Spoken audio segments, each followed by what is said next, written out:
السلام علیکم viewers, video شروع کرنے سے پہلے نبی پاک صلی اللہ علیہ وآلہ وسلم کے ذات اقدس میں درود پاک پیش کرتے ہیں۔ اللہم صلی علی محمد وعلی آل محمد کما صلیت علی ابراہیم وعلی آل ابراہیم انک حمید مجید۔ اللہم بارک علی محمد وعلی آل محمد کما بارکت علی ابراہیم وعلی آل ابراہیم انک حمید مجید۔ السلام علیکم محترم ویورز، آپ سب کیسے ہیں؟ میری دعا ہے کہ اللہ پاک میرے سب ویورز اور سبسکرائبرز کو خیریت اور عافیت سے رکھے، اور انہیں بھی جنہوں نے ابھی تک سبسکرائب نہیں کیا۔ محترم ویورز، آج کی ویڈیو میں ہم استغفار کی طاقت اور فضیلت کے بارے میں بات کریں گے۔ استغفار کے فائدے کیا ہیں؟ زندگی میں کیا تبدیلیاں آتی ہیں استغفار کرنے سے؟ اور یہ سب باتیں ارشاد باری تعالیٰ اور حدیث نبوی سے ہوں گی، میری اپنی کوئی بات نہ ہوگی، کیونکہ انسان کی کوئی اوقات نہیں ہے۔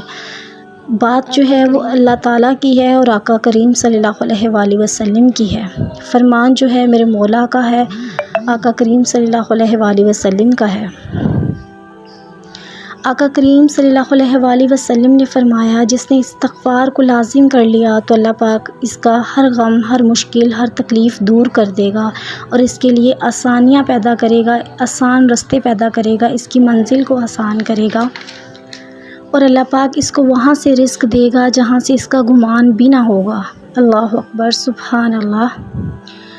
حدیث نبوی ہے، حضرت انس رضی اللہ تعالیٰ عنہ سے روایت ہے کہ حضرت محمد صلی اللہ علیہ وآلہ وسلم نے فرمایا، جس طرح تانبے کو، لوہے کو اور باقی دھاتوں کو زنگ لگتا ہے، اسی طرح سے دلوں کو بھی زنگ لگ جاتا ہے۔ تو دلوں کو زنگ کیسے لگتا ہے؟ دلوں کو زنگ ہمارے برے اعمال کی وجہ سے لگتا ہے، ہمارے برے کاموں کی وجہ سے دلوں کو زنگ لگتا ہے۔ تو نبی کریم صلی اللہ علیہ وآلہ وسلم کا فرمان ہے کہ دلوں کے زنگ اتارنے کے لیے استغفار ہے۔ ذکر و اذکار، قرآن پاک کی تلاوت اور استغفار دلوں کا زنگ اتارتا ہے۔ جب ہم ایک گناہ کرتے ہیں تو وہ دل پر ایک دھبا لگ جاتا ہے، اور جیسے جیسے گناہ جو ہیں وہ زیادہ ہوتے ہیں تو دل کالا ہونا شروع ہو جاتا ہے، مکمل طور پر دل جو ہے وہ زنگ آلود ہو جاتا ہے۔ تو اس لیے دلوں کا زنگ اتارنے کے لیے استغفار کا ورد کرنا چاہیے۔ میں اپنے لیے اور اب سب دیکھنے والوں، سننے والوں کے لیے دعا کرتی ہوں، اللہ پاک ہم سب کو کثرت سے استغفار کرنے کی توفیق عطا فرمائے۔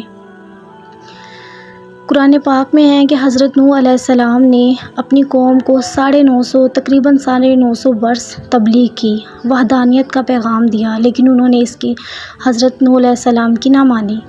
تو اللہ پاک کا پیغام دیتے ہوئے انہوں نے کہا کہ تم استغفار کرو، وہ تمہیں سب کچھ ملے گا جس کے پیچھے تم بھاگ رہے ہو، گھر، دولت، مال، اولاد، یہ تمہاری تمام چیزیں تمہاری دسترس میں ہوں گی استغفار کرنے سے۔ اس لیے ہمیں بھی اپنی زندگی میں تمام تر مشکلات اور پریشانیوں سے چھٹکارا حاصل کرنے کے لیے استغفار کا ورد اپنی زندگی میں شامل کرنا چاہیے۔ اللہ تعالیٰ کا بھی پسندیدہ بندہ وہ ہوتا ہے جو اللہ تعالیٰ سے توبہ کرتا ہے اپنے گناہوں کی۔ اللہ تعالیٰ کو پسند ہے کہ گناہ کرے اور پھر بعد میں اس کی توبہ کرے، تو اللہ تعالیٰ کو یہ چیز پسند آتی ہے۔ اس لیے استغفار کا ورد اپنی زندگی میں جاری رکھنا بہت ضروری ہے۔ اس سے زندگی میں آسانیاں پیدا ہوتی ہیں، اور جو بھی مشکلات ہوتی ہیں وہ دور ہوتی ہیں۔